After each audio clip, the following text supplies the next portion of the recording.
Vasco está mudando de patamar, pode escrever aí. A SAF está andando e andando rápido. Agora não, agora a parada é forte. Poderemos ter sim mais um time forte no futebol sul-americano, encarando o Palmeiras, encarando o Flamengo, encarando o River, né, que está tentando respirar e tal. O Vasco vem forte, a pegada é importante. A torcida vascaína, torcedor vascaíno, parece que dessa vez a história pode ser diferente. A SAF do Vasco está andando e tudo indica andando rápido. Enquanto muita gente ainda olha para essa negociação com desconfiança, o grupo de Marcos Lamáquia já estaria pensando num próximo passo. O investimento pesado, estrutura de um novo CT para profissional e um outro para base. É isso mesmo, torcedor. Estamos falando de números que pode mudar completamente o patamar do Vasco no futebol brasileiro e no futebol sul-americano. Mas calma, antes de comemorar, existe um ponto fundamental. A SAF precisa de ser concluída e o grupo de Marcos Lamáquia precisa ter, de fato, o controle das ações para colocar esse projeto em prática. Então fica comigo, porque hoje eu vou te explicar o que está por trás desse projeto. Quanto o grupo pretende investir e por que,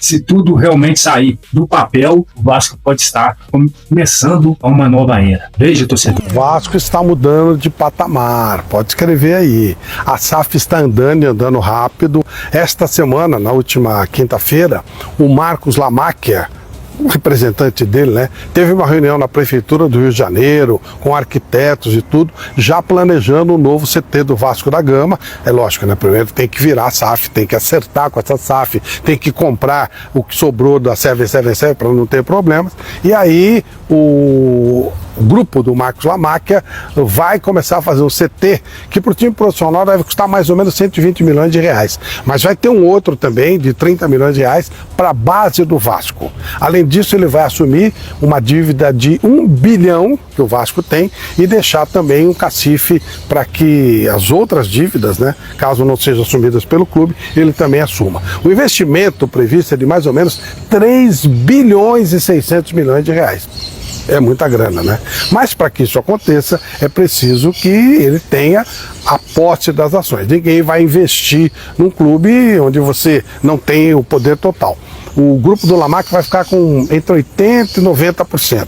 E esse negócio deve ser fechado até o final do ano. Ou seja, deveremos, agora sim, né? Não o que aconteceu com a 777, quando eles disseram, nunca mais vai ser igual, é a última vez que o Flamengo leva vantagem. Foi uma baita palhaçada, o Flamengo deitou e rolou e o Vasco ficou numa situação ainda pior do que já estava. Agora não, agora a parada é forte. Poderemos ter sim mais um time forte no futebol sul-americano, encarando o Palmeiras, encarando o Flamengo, encarando o River, né, que está tentando respirar e tal. O Vasco vem forte, a pegada é importante. Então, legal para o torcedor vascaíno, e acho que legal para o futebol brasileiro, afinal de contas, precisamos de times fortes. E parece que dessa vez a coisa vai rolar. Os reforços recém-contratados, o volante Sosa e o atacante Colídio, não foram regularizados a tempo e ainda não estarão à disposição. Nesta terça-feira, após o sorteio dos confrontos das quartas de final da Copa do Brasil, o presidente Pedrinho confirmou que o clube segue interessado nas contratações do atacante Brian Rodrigues e do zagueiro Diego Carlos. E além disso, ao responder sobre o processo de venda da SAF do clube, mandou um recado para Luiz Eduardo Batista, o BAP, presidente do Flamengo, que tem reclamado de conflito de interesse na negociação que pode colocar no comando cruzmaltino Marcos Lamáquia, enteado da presidente do Palmeiras, Leila Pereira.